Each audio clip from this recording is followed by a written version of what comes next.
The moment you realize the other side won't even hit the pause button, every other word on the negotiating table starts to feel meaningless.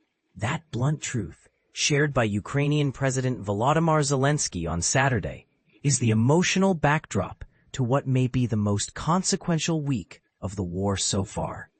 As he packed his bags for Washington, where he will sit down with U.S. President Donald Trump on Monday, Zelenskyy warned that Russia's stubborn refusal to accept even a temporary ceasefire is complicating the already tangled path to peace. But here's where it gets controversial. The very summit that was supposed to break the logjam may have slammed the door even harder. On Friday, Trump and Russian President Vladimir Putin met in Alaska, without a single Ukrainian official in the room. According to two sources who spoke with ABC News, the Kremlin came out swinging, demanding that Ukraine hand over the entire heavily fortified Donetsk region in exchange for an end to hostilities. In other words, Russia's price for peace is the surrender of land that Ukrainian troops have spent years turning into a fortress. Kyiv's response has been unambiguous. No territory changes hands without rock-solid, U.S.-backed security guarantees. Zelenskyy argues that ceding Donetsk would not just reward aggression, it would hand Moscow a springboard for future offensives deeper into Ukraine. If they can't even issue a simple order to stop the shelling, Zelenskyy wrote on Telegram, how can we trust them to honor a decades-long peace with their neighbors? And this is the part most people miss. The refusal to halt the shooting isn't just a diplomatic snub. It's a calculated military tactic. Zelenskyy warned on Saturday that Russia may ramp up attacks while talks drag on, hoping to seize more ground and then present the world with a new, uglier facts-on-the-ground map.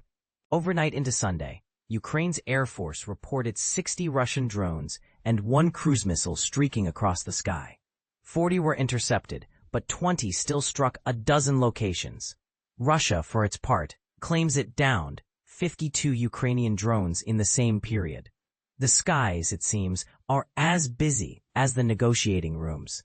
Monday's White House meeting will therefore be more than a photo op. European power brokers, European Commission President Ursula von der Leyen, German Chancellor Friedrich Merz, NATO Secretary General Mark Rutte, and British Prime Minister Keir Starmer have all confirmed they'll be there.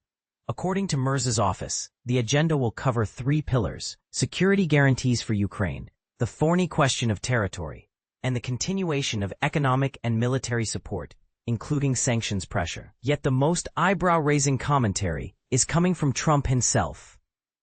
Speaking to Fox News after the Alaska summit, the president urged Kiev to make the deal, adding, "Look, Russia is a very big power, and they're not."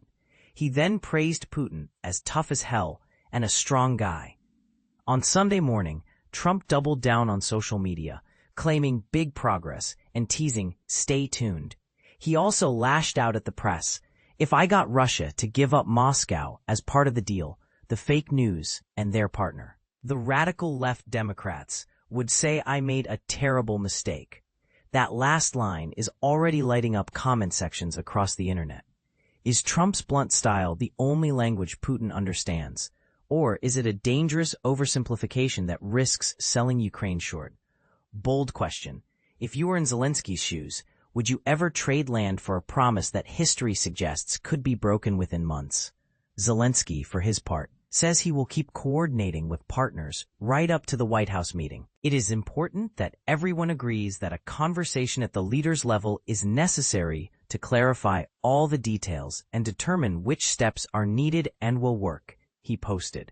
Translation: nothing is agreed until everything is agreed, and right now, Russia won't even agree to stop shooting. So, dear reader, here's the controversy to chew on. Some analysts argue that any ceasefire without ironclad enforcement simply freezes the front line in Russia's favor. Others insist that stopping the killing, even temporarily, saves lives and buys time for diplomacy. Which side of that line do you stand on? Drop your thoughts below, and let's see if we can find any middle ground in a debate that so far has produced only scorched earth.